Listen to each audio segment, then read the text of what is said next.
My summer started with what I thought would be total peace, a quiet afternoon fishing at the lake I had just bought. The water was calm, the air was perfect, and I finally felt like I'd made it. Then, out of nowhere, a woman with a clipboard stormed over and told me I was trespassing. She threatened to call the police on me for being at her HOA lake. The only problem? I owned the lake, and the land her house was sitting on. She just didn't know it yet. Asterisk, one of the biggest lessons from this situation is how dangerous unchecked assumptions can be. The neighbor didn't pause to ask questions, review documents, or even consider the possibility that she might be wrong. Instead, she saw someone she didn't recognize sitting by the lake and immediately jumped to a conclusion. He must be trespassing. In her mind, the lake belonged exclusively to the homeowners association. And since she didn't recognize him as a member, that was all the proof she needed. That snap judgment set the entire conflict into motion. Assumptions often feel safe because they allow people to respond quickly without doing the work of verifying facts. They create an illusion of certainty, but in reality, they are built on incomplete information, and when acted upon with confidence, they can lead to embarrassment, conflict, and even legal trouble. In this case, the neighbor's certainty wasn't grounded in evidence. It was grounded in habit and authority. She was used to being the enforcer of rules, used to telling people what they could and could not do, and used to being obeyed. That comfort with control likely reinforced her belief that she couldn't possibly be mistaken. When people operate from a place of assumed authority, they rarely stop to double-check their foundation. They trust the structure of their belief system so completely that questioning it feels unnecessary. Unfortunately, that mindset can collapse instantly when reality doesn't match the narrative. What makes this situation particularly striking is how easily it could have been avoided. A simple conversation would have changed everything. Instead of opening with an accusation, she could have asked a neutral question. Hi, are you new to the neighborhood? Or, are you aware of this is private property? Even a slightly softer approach would have allowed room for clarification. But assumptions don't leave space for dialogue. They close the door before it can even be opened. Once she decided he was trespassing, every word she spoke was filtered through that belief. His calm demeanor didn't matter. His polite tone didn't matter. Even his warning that she might not want to call the police was interpreted as defiance rather than a subtle attempt to prevent her embarrassment. Assumptions create tunnel vision. When someone is convinced they are right, contradictory signals often get dismissed instead of examined. That's how small misunderstandings escalate into major confrontations. The involvement of the police amplified the consequences of her assumption. Calling law enforcement isn't a minor step. It carries weight. It signals urgency, danger, and wrongdoing. By taking that action without confirming her claim, she escalated what could have been a brief misunderstanding into a formal incident. And when the officers arrived, expecting to deal with a trespasser, the situation quickly flipped. The authorities she thought she had shifted to someone else entirely. The presence of documentation, legal proof of ownership did more than just settle the dispute. It exposed the fragility of her assumption. In that moment, her confidence dissolved because it had never been rooted in verified truth. It had been rooted in belief reinforced by routine. Embarrassment often hits hardest when it follows public certainty. If she had quietly asked and discovered the truth, the correction would have been private and manageable. But by confidently asserting ownership and involving authorities, she made her mistake visible. The psychological impact of that kind of reversal can be intense. It's not just about being wrong, it's about being wrong after insisting you were unquestionably right. That is the true cost of unchecked assumptions. They don't just risk error, they risk pride, credibility, and reputation. There's also a deeper social lesson here about power dynamics. The neighbor assumed power because she believed the HOA structure supported her authority. In many communities, HOA rules can feel rigid and absolute. Residents grow accustomed to a system where compliance is expected and enforcement is normalized. Over time, that environment can create overconfidence. People begin to equate familiarity with ownership and position with control. But legal ownership is different from perceived control. The neighbor confused administrative structure with property rights. That confusion is a reminder that systems and titles mean little without legal backing. Assumptions about authority can crumble quickly when tested against documentation. Another important aspect of this situation is how assumptions often reveal underlying biases. When she said rules existed to keep people like you out, it suggested that her judgment wasn't just about property boundaries, it hinted at categorization. She saw someone who didn't match her mental image of who belonged and concluded he must not belong. Humans naturally categorize others, but when those categories become rigid, they distort perception. Instead of evaluating behavior, people evaluate appearance. Instead of asking questions, they enforce boundaries. That mindset creates unnecessary divisions and conflicts. If she had approached the situation with curiosity instead of suspicion, she might have discovered the truth without incident. Curiosity opens space. Assumptions close it. The transformation that occurred the next day further highlights how fragile assumption-based authority is. Once she learned he was the actual landowner, her tone changed completely. The hostility disappeared. The certainty vanished. Suddenly, she was apologetic and accommodating. That dramatic shift illustrates how much of her earlier behavior was driven by perceived control. When that perception was corrected, her behavior adjusted accordingly. This change underscores an uncomfortable truth. Confidence built on assumption is highly unstable. It holds only as long as no one challenges it with evidence. The broader takeaway is that assumptions can distort reality in subtle but powerful ways. They can influence tone, escalate tension, and damage relationships before facts even enter the conversation. In professional settings, assumptions can lead to poor decisions. In personal interactions, they can create unnecessary resentment. In legal matters, they can result in serious consequences. The pattern is always the same. Incomplete information is treated as complete truth. Acting on that truth generates outcomes that could have been avoided with verification. Verification requires humility. It requires admitting the possibility of being wrong. That's often the hardest step. People cling to assumptions because uncertainty feels uncomfortable. Certainty feels strong. But real strength lies in being willing to confirm before acting. The officer's reaction in this situation was telling. They approached calmly, listened to both sides, and reviewed documentation before making a conclusion. Their method stood in sharp contrast to the neighbor's approach. Where she assumed, they verified. Where she accused, they investigated. That difference is why the situation resolved clearly and fairly. It's also why her embarrassment was so complete. The evidence didn't just contradict, it dismantled her narrative entirely. In the end, the situation serves as a reminder that assumptions are shortcuts, and shortcuts often lead off course. They may save a few seconds of inquiry, but they can cost far more in dignity and trust. A simple pause, a single clarifying question, or a moment of open-mindedness could have preserved peace. Instead, certainty without confirmation created conflict. The irony is that she believed she was protecting her community. In reality, she exposed its foundational flaw and her own misunderstanding of it. Assumptions promise clarity, but they often deliver chaos. The wiser approach is slower but safer. Ask first, confirm second, act last. One of the most powerful elements in this entire situation was not attitude, confidence, or even who spoke the loudest. It was documentation. The conflict did not end because someone argued better. It ended because one person had verifiable, legal proof. Ownership is not determined by volume, emotion, or community belief. It is determined by records, contracts, and registered deeds. In this case, the new owner remained calm, not because he enjoyed confrontation, but because he understood something critical. The truth was backed by paperwork. That quiet confidence is very different from assumed authority. It is grounded in fact. When the police arrived, the entire tone of the situation depended on evidence. Up until that point, the neighbor operated from perceived ownership. She believed the lake belonged to the HOA because that was the narrative she had accepted for years. But belief does not equal legality.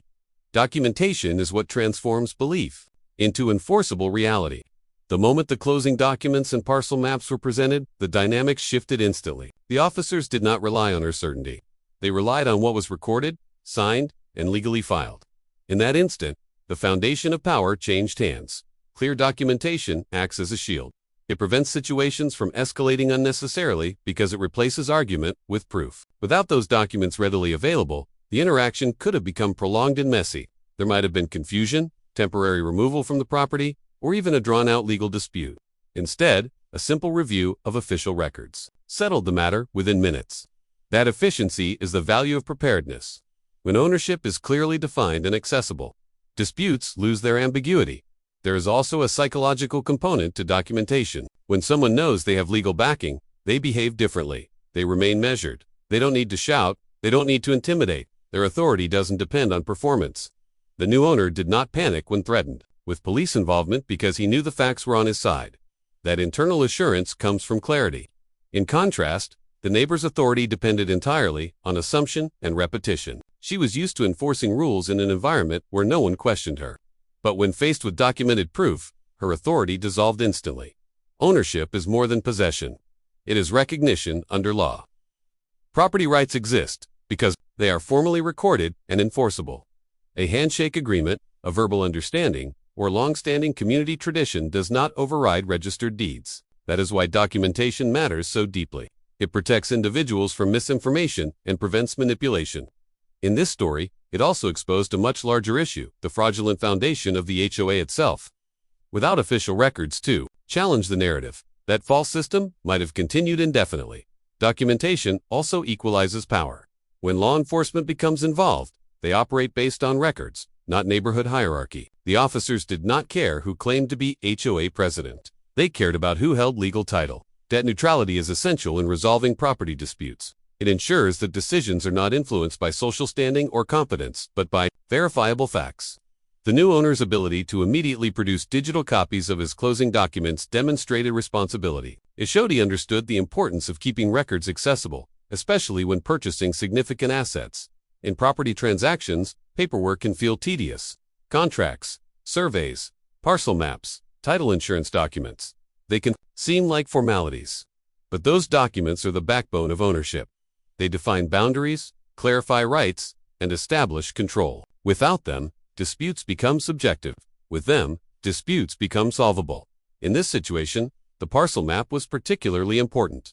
It didn't just show the lake, it showed the surrounding land, including the houses. That visual clarity eliminated confusion. It turned a heated argument into a straightforward explanation. Another important aspect is how documentation protects against fraud. The larger fallout revealed that the original developer had misrepresented ownership of common areas.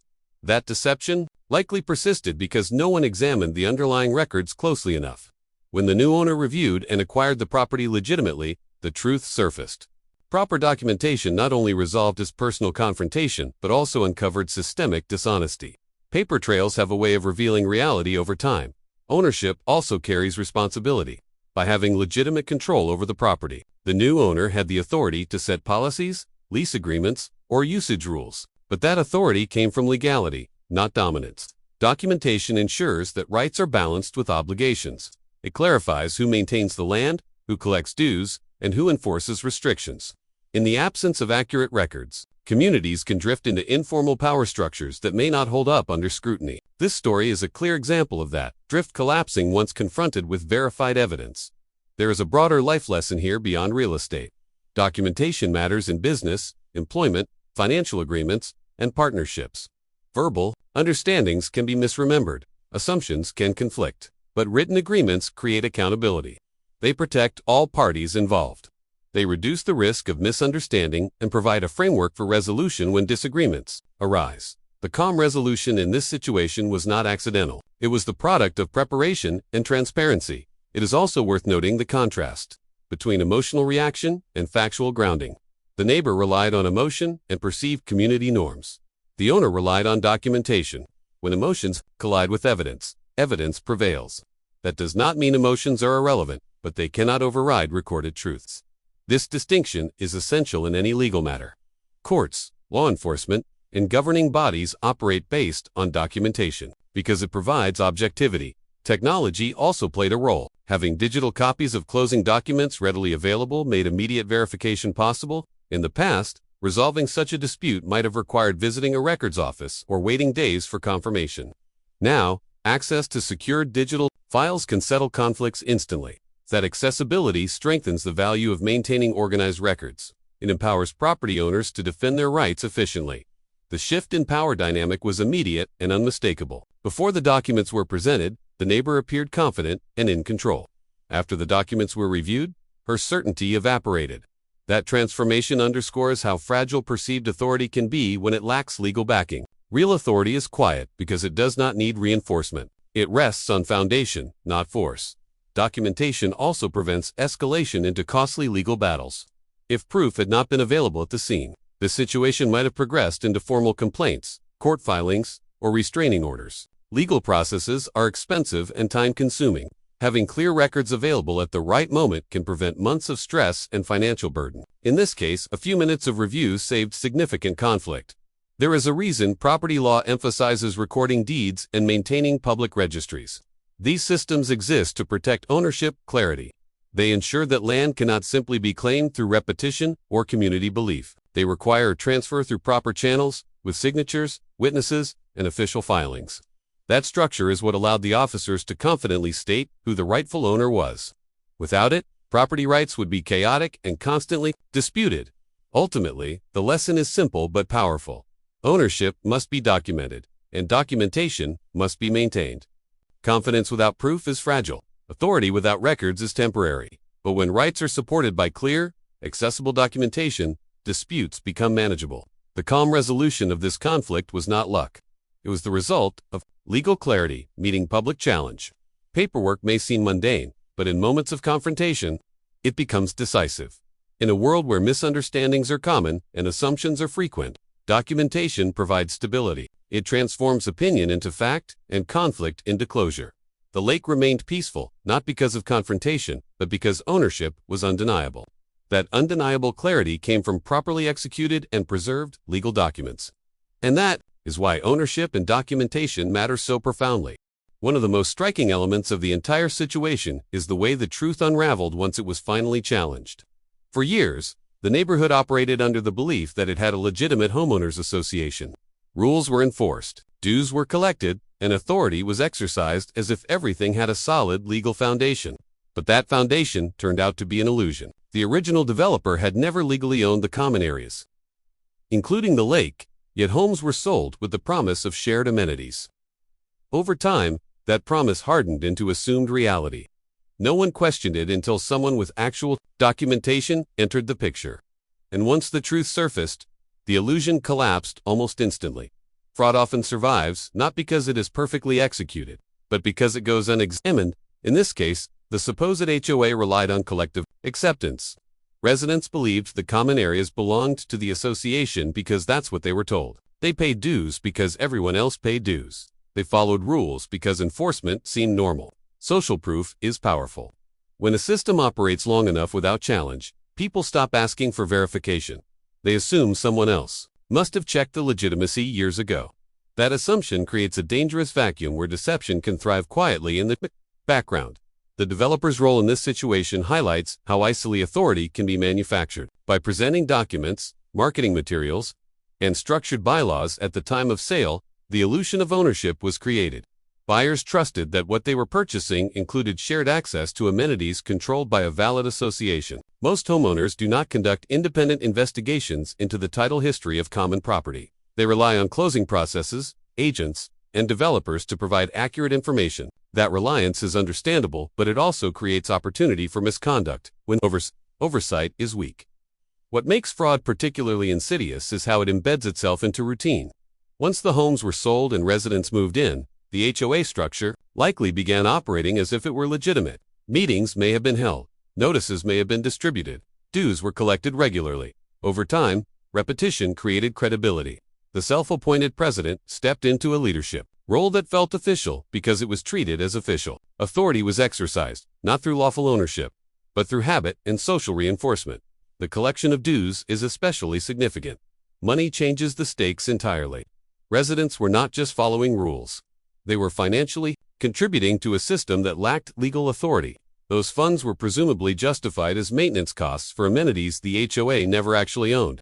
Once the truth came out, the financial implications likely felt like betrayal. It's one thing to discover a technical error in paperwork. It's another to realize that payments were made under false pretenses. Financial fraud creates a deeper sense of violation because it affects trust, security, and stability.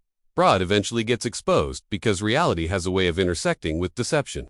In this case, the turning point came when a legitimate owner acquired the property and possessed clear documentation. The fraudulent structure had survived only because no one with legal standing had directly challenged it. The moment someone did, the inconsistencies became impossible to ignore. Tied records do not bend to social belief. They either confirm ownership or they don't. When the documents showed that the common areas were never transferred to the HOA, the entire system lost its foundation. The collapse of the false HOA likely triggered a chain reaction within the neighborhood. Residents who once complied without question may have begun reviewing their own contracts more carefully. Conversations probably shifted from defending rules to demanding explanations. Anger likely replaced complacency. The self-appointed president, who once acted with confidence, suddenly faced scrutiny. Fraud thrives in environments where questioning is discouraged. Once questioning begins, it spreads quickly. There is also an important lesson about perceived authority versus lawful authority. The HOA president enforced rules with certainty, perhaps believing she was protecting the integrity of the community. But authority without legal backing is fragile. It depends entirely on acceptance. The moment acceptance wavers, so does control. Lawful authority, on the other hand, is supported by enforceable rights. When the police confirmed the true ownership of the land, they were not evaluating personality or tenure. They were evaluating documentation. That distinction is what caused the dramatic reversal. Fraud often unravels faster than it forms. It can take years to build a convincing illusion, but only moments to dismantle it once evidence appears. The emotional impact of that unraveling can be intense. Residents likely felt embarrassment for not realizing the truth sooner. Some may have felt guilt for supporting or participating in enforcement. Others probably felt anger at the developer for initiating the deception. Trust within the community may have been shaken. When foundational structures collapse, people question what else might be unstable. Another reason fraud eventually surfaces is that records exist beyond individual narratives. Property titles, land registries, and legal filings create an external record that cannot be altered by internal agreement. Even if every resident believed the HOA owned the lake, public records would still reflect actual ownership. That separation between perception and record is crucial. It ensures that truth remains accessible. Even when communities operate under mistaken beliefs, the developer's actions also demonstrate how short-term gain often leads to long-term consequences.